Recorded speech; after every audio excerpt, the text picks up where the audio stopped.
I want to ask you something hard.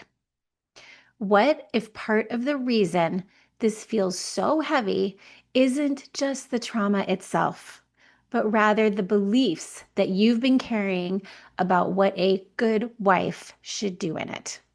I know for me, it wasn't just navigating tension in my marriage.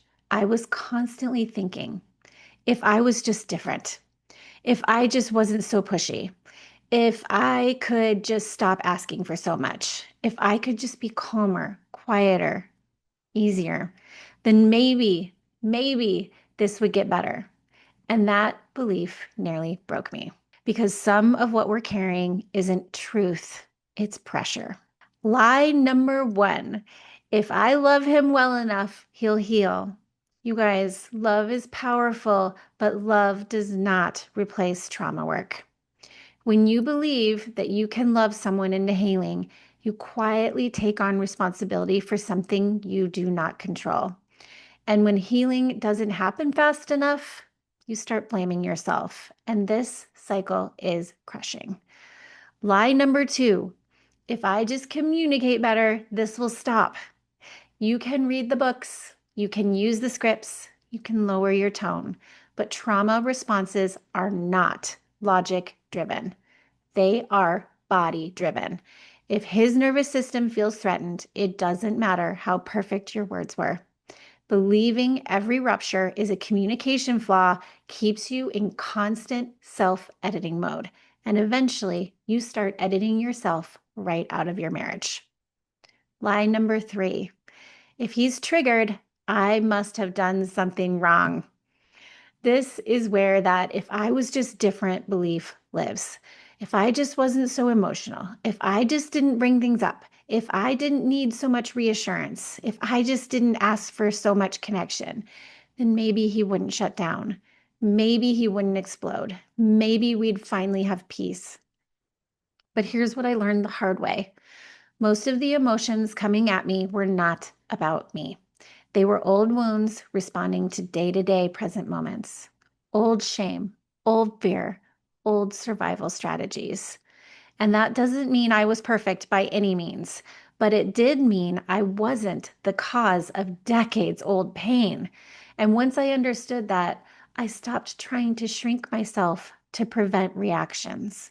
Shrinking doesn't create safety, it creates resentment. And lie number four: a good wife should be able to handle this. This one carries so much silent shame because it's not just, I should be stronger. It's also, why don't my friends deal with this? Why don't other marriages look this hard? They argue about schedules, but we argue about survival.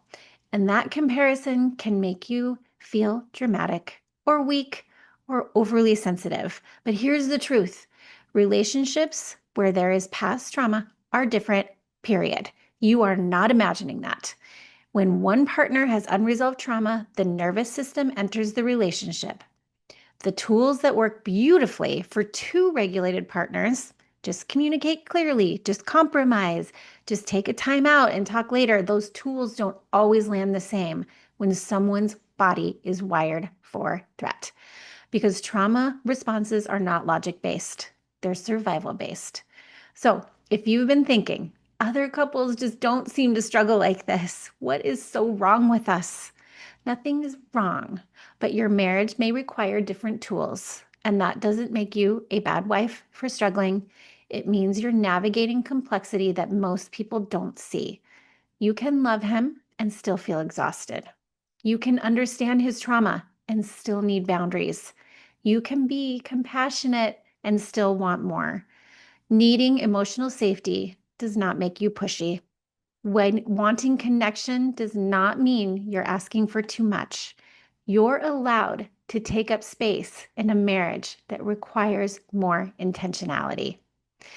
Here's what's actually true: you are not required to erase parts of yourself to keep the peace.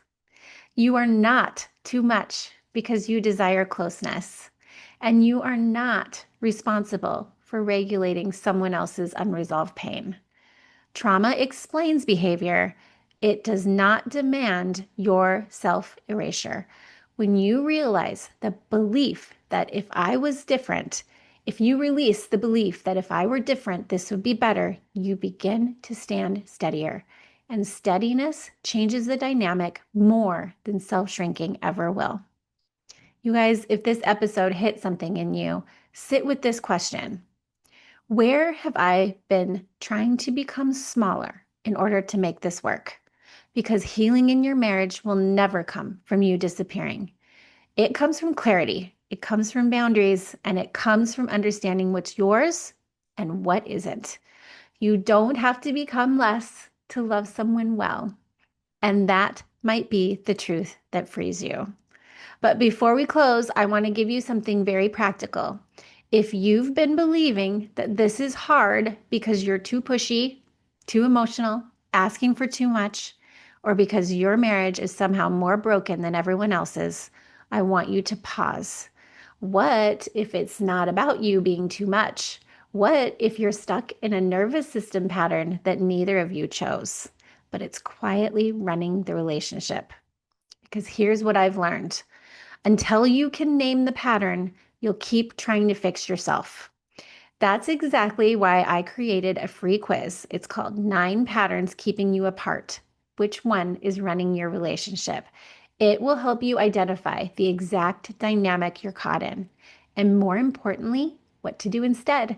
Because this isn't about shrinking, it's about understanding what's actually happening beneath the surface. And you can take it right now at daniellesebastian.com/find-your-pattern. Clarity changes everything. Go take it and let's stop guessing and start working with what's really there.